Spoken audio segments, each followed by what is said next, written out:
911. There's unauthorized commercial activity, illegal signage, and traffic violations happening right now. Send code enforcement immediately. Susan Carmichael, our HOA treasurer and self-appointed neighborhood guardian, stood in my driveway screaming into her phone while pointing at my garage sale signs. It was 7:30 a.m. on a Saturday. I had a valid city permit, posted notifications, followed every regulation. Just a disabled veteran trying to sell some old furniture and tools to help with medical bills. But Susan had decided this was her personal crusade. Her voice carried across 3 lawns. This is exactly the kind of activity that destroys communities, commercial operations in residential zones. Complete disregard for property values, pure fiction about zoning violations, illegal business operations, public safety hazards. She wanted me humiliated, fined, shut down immediately. She smirked as the code enforcement vehicle approached, confident she'd won another battle. Then the inspector stepped out, looked at my permit, and the expression on Susan's face when he turned to her instead. You'll have to hear what happened next. Worst HOA overreach you've experienced? Comment below. Best stories get pinned. 2 months earlier, I thought moving to 847 Oak Ridge Drive was the fresh start I desperately needed. Wrong, catastrophically wrong. I'm Marcus Chen, 48, medically retired Army logistics sergeant after 22 years of service. A training accident left me with chronic back pain and limited mobility, but I could still organize, plan, and manage projects. After 2 decades moving military equipment across continents, I figured a quiet suburban life would be manageable. The house was modest but perfect. 3 bedrooms, decent yard, attached garage with storage space I'd accumulated from years of military moves. The kind of stuff everyone collects. Tools, furniture, electronics, books, camping gear. Quality items I'd maintained meticulously because that's what the Army taught me. Medical bills were crushing me. VA coverage helped, but specialized treatments, medications, physical therapy copays added up fast.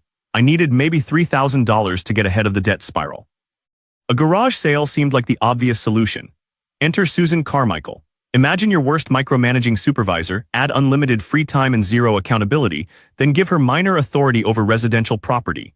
This woman measured grass height with a ruler, photographed trash cans left out 10 minutes past collection time, and drove a silver Mercedes sedan so pristine it looked showroom fresh every single day. For your HOA treasurer, because she'd made the position so miserable nobody else wanted it. Every meeting lasted 4 hours minimum because Susan needed to discuss every line item in excruciating detail. Our first interaction happened 5 days after moving in. I was unloading boxes when she appeared like some suburban enforcer, tablet ready for documentation. The sharp click of her expensive shoes on my driveway announced her presence like a judge entering court. Mr. Chen, I'm Susan Carmichael, HOA treasurer. I need to review your move-in compliance checklist. Move-in compliance checklist? I'd been in the Army long enough to recognize unnecessary bureaucracy when I heard it. Ma'am, I reviewed all the HOA documents before purchasing. Everything's in order. Her eyes narrowed like I'd challenged her authority. Section 7.3 of our CCNRs requires treasurer approval for all exterior modifications, storage arrangements, and potential commercial activities. Commercial activities? I was unpacking my own belongings. I'm just moving into my house, ma'am, no business operations planned. She photographed my moving truck like it was evidence at a crime scene. We maintain very specific standards here, Mr. Chen. Oak Ridge Meadows is a premium community. We expect residents to respect established protocols. The way she emphasized premium made my back teeth clench. I'd spent 22 years defending this country. Now some HOA treasurer was treating me like a suspect. Understood, ma'am. I'll review the documents again, see that you do. Her smile could have frozen gasoline. We have procedures for everything here. Best you learn them quickly. 6 weeks later, medical bills forced my hand. I needed that garage sale. Did my research properly because military training doesn't just disappear. City website, permit applications, zoning regulations, everything by the book.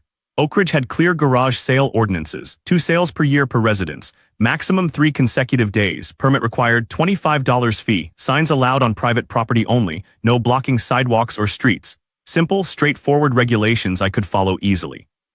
I applied online, paid the fee, received permit number GS2847 via email within 24 hours. Printed the permit, posted it prominently.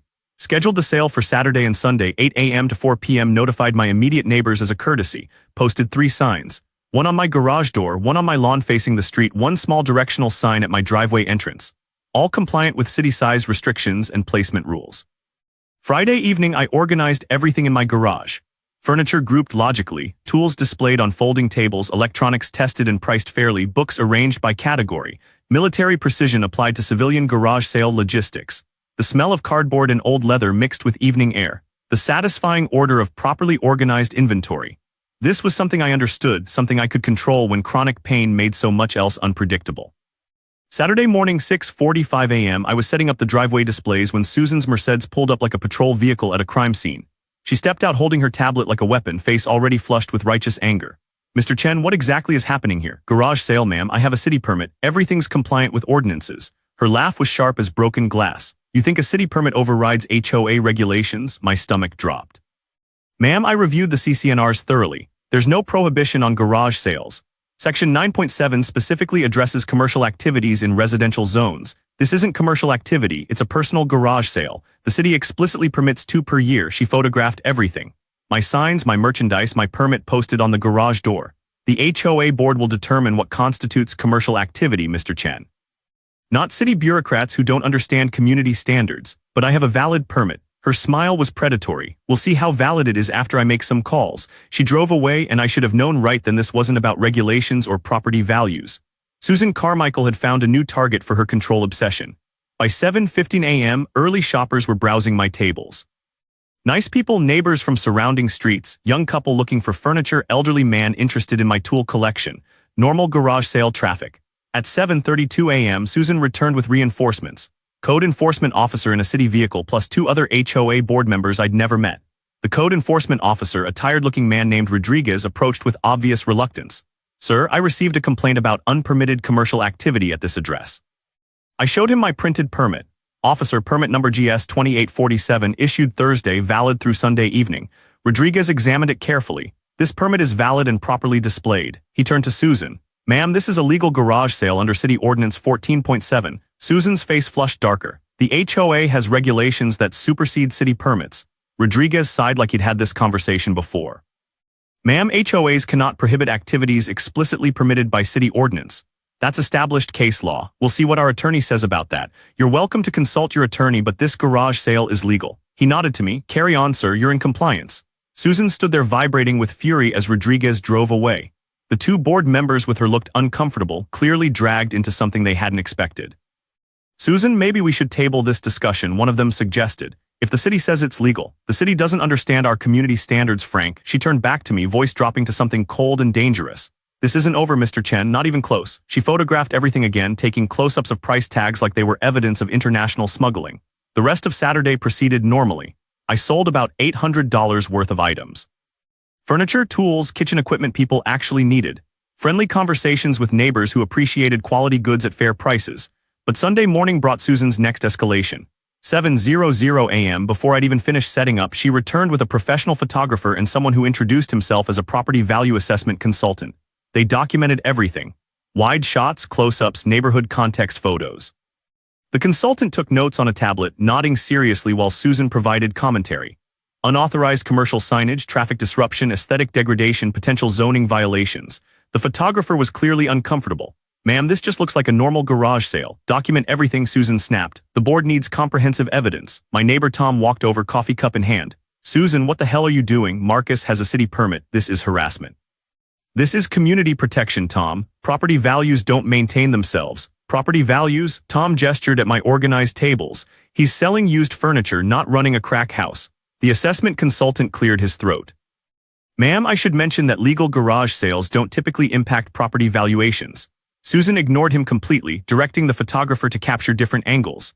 By noon Sunday, I'd sold another $600 in merchandise. Total weekend earnings, $1,400, not the $3,000 I'd hoped for, but significant help with medical bills.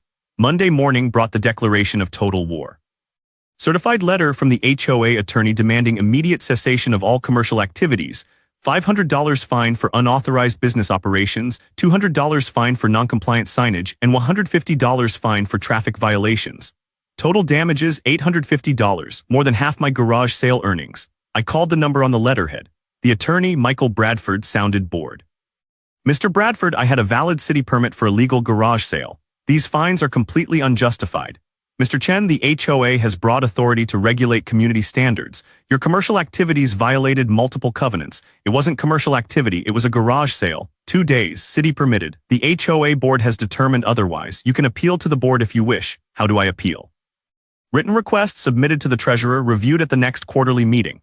When's the next quarterly meeting? His pause told me everything. January 15th, it was October 3rd. They wanted me to wait 3 months to appeal an unjust fine. That's ridiculous. I need to appeal immediately. Those are the established procedures, Mr. Chen. Good day. I spent Monday evening researching HOA law, tenant rights, and consumer protection statutes. Military logistics training included legal compliance, so I understood how to navigate regulatory frameworks.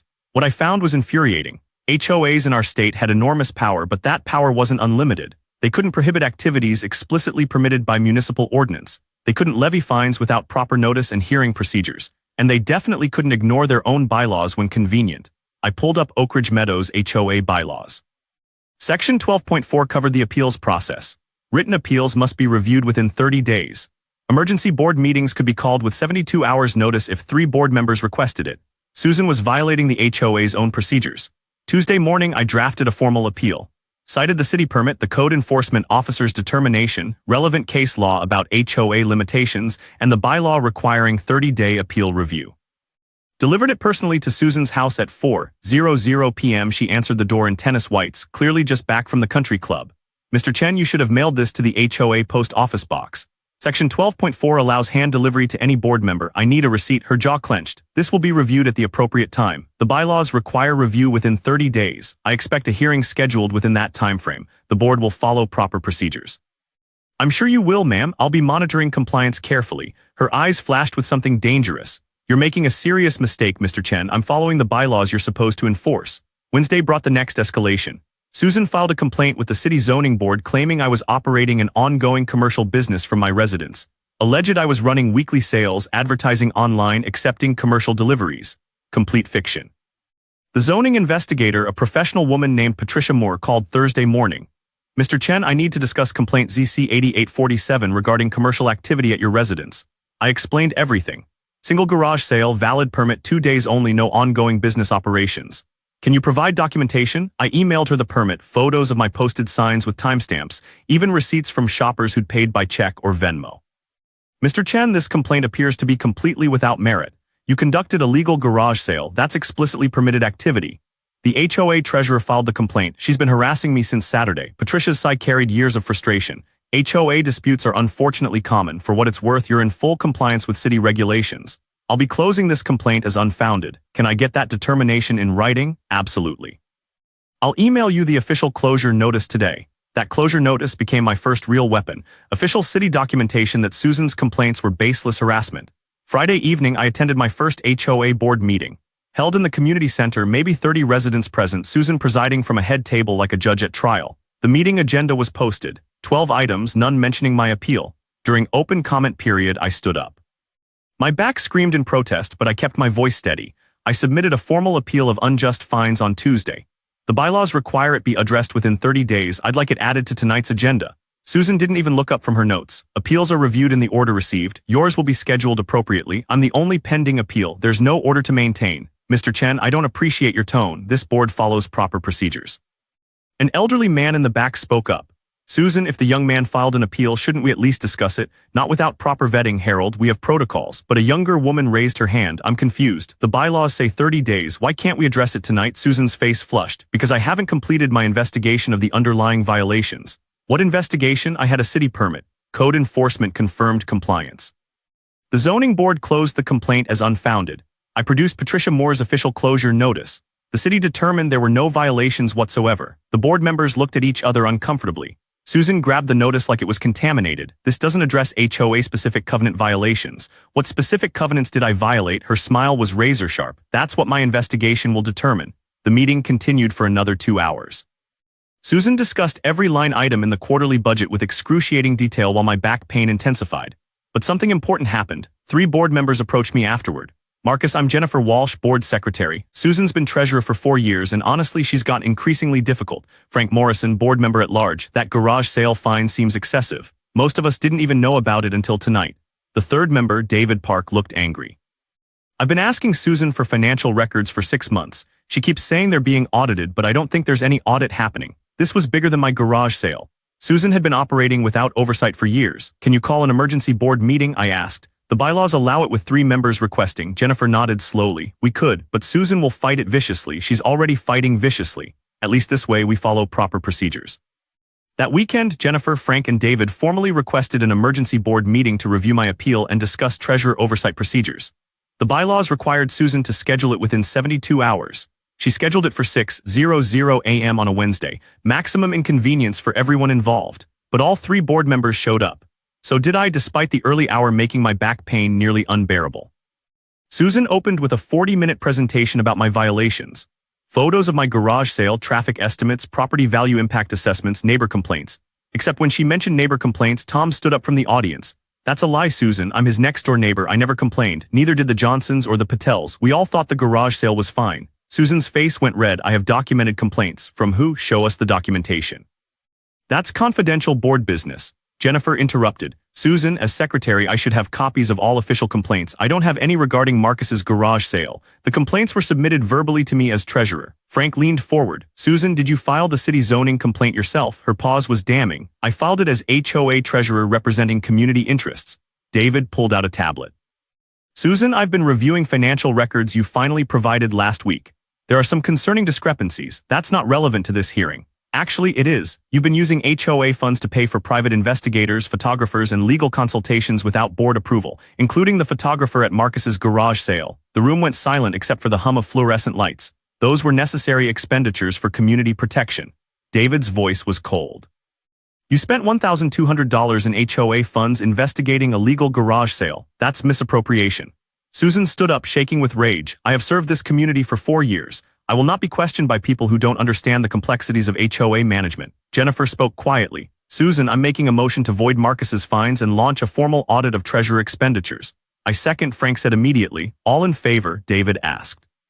3 hands went up, only Susan stayed down. This is irregular procedure, Susan protested. The treasurer must approve all financial audits. Actually, Jennifer said, pulling out the bylaws, section 15.8 allows the board to initiate audits with majority vote, which we just achieved. Susan gathered her materials with shaking hands. You people have no idea what you've done. This community will fall apart without proper oversight. She stormed out, expensive shoes clicking angrily on tile floor. Frank looked at me. Marcus, your fines are voided. We apologize for this situation. What happens now? David smiled grimly. Now we find out exactly what Susan's been doing with HOA money for 4 years, and I suspect we're not going to like what we discover. The audit took 6 weeks. Professional forensic accountant, full review of every transaction since Susan became treasurer. What they found was systematic corruption that made my garage sale fine look like pocket change. I was in Jennifer's living room when she shared the preliminary findings. The smell of coffee mixed with the paper scent of financial documents spread across her dining table. Marcus, this is worse than we imagined. Jennifer's hands trembled slightly. Susan's been embezzling HOA funds for 3 years. The forensic accountant, a precise woman named Dr. Lisa Park, walked us through the evidence. $47,000 in fraudulent expenditures. Phantom maintenance contracts paid to companies owned by her relatives. Inflated legal fees for services never rendered. Personal expenses charged to HOA accounts. My garage sale photographer, part of a pattern. She's been using HOA funds to investigate and harass residents she considers undesirable. You're the 7th person she's targeted. 7th, Dr. Park produced a spreadsheet. Single parents, veterans, minorities, elderly residents on fixed incomes. Anyone who didn't fit her vision of premium community standards. The pattern was sickening. Susan had been running a systematic campaign of harassment funded by the very community she claimed to protect. But here's the interesting part, Dr. Park continued. She kept meticulous records. Every expenditure documented, every investigation detailed, every target identified. Why would she document her own crimes? Narcissism. She genuinely believed she was protecting property values. The documentation was proof of her diligence. Frank shook his head in disbelief. Can we prosecute? Absolutely. This is textbook embezzlement with clear evidence of discrimination. I've already contacted the district attorney's office. What about the people she targeted? Dr. Park smiled. That's where it gets interesting. You might want to contact an attorney about a civil rights lawsuit.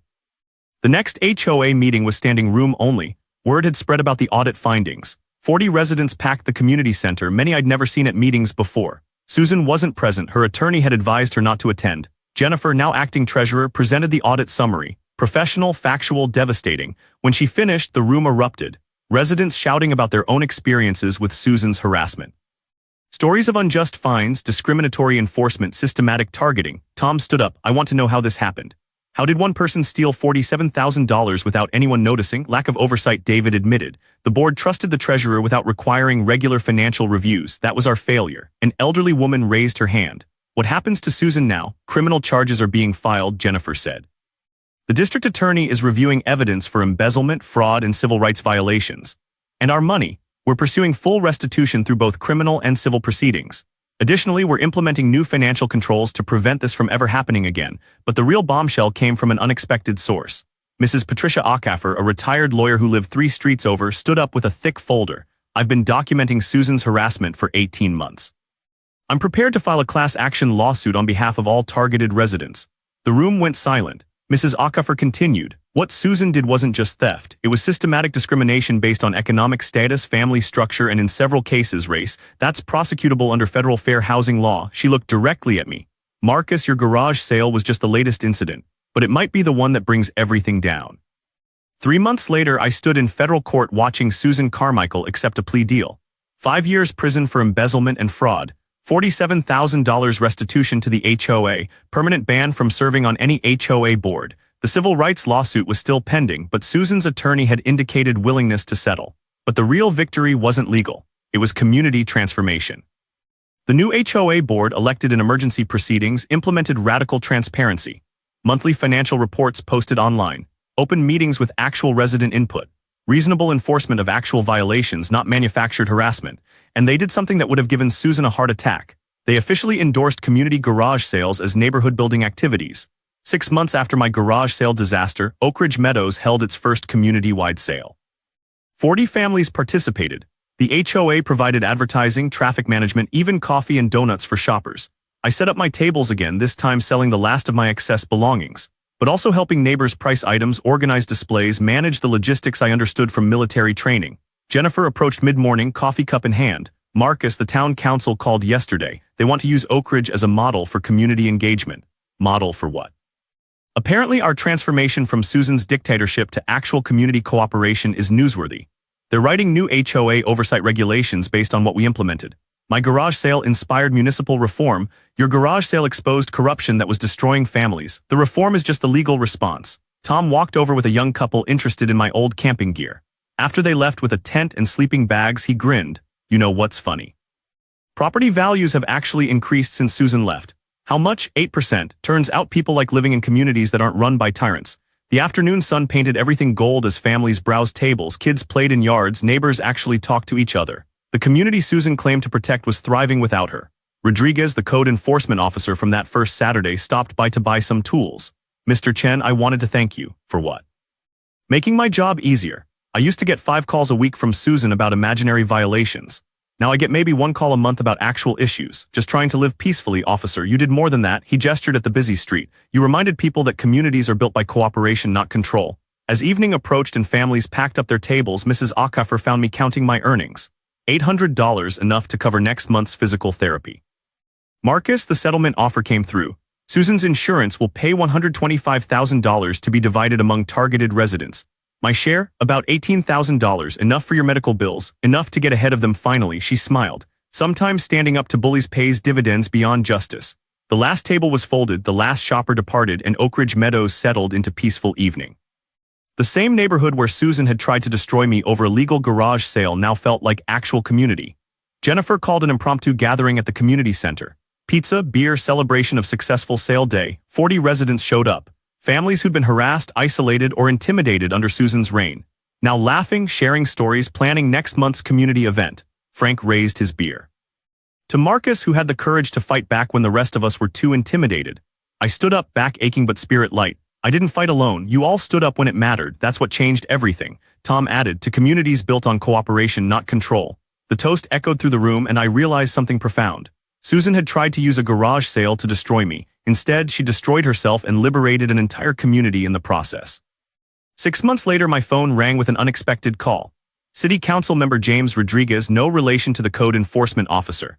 Mr. Chen, the council has a proposal for you. I'm listening. We want to hire you as community liaison coordinator. Help other neighborhoods implement the reforms that worked in Oak Ridge. I'm not sure I'm qualified. You exposed corruption, united a divided community, and inspired municipal reform.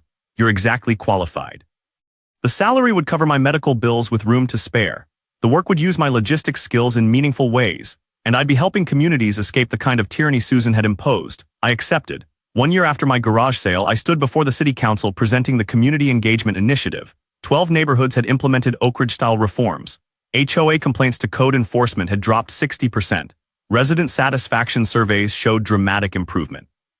And Susan Carmichael was serving year 2 of her federal sentence, her Mercedes sold to pay restitution, her reputation destroyed by her own documented crimes. The council voted unanimously to expand the program citywide.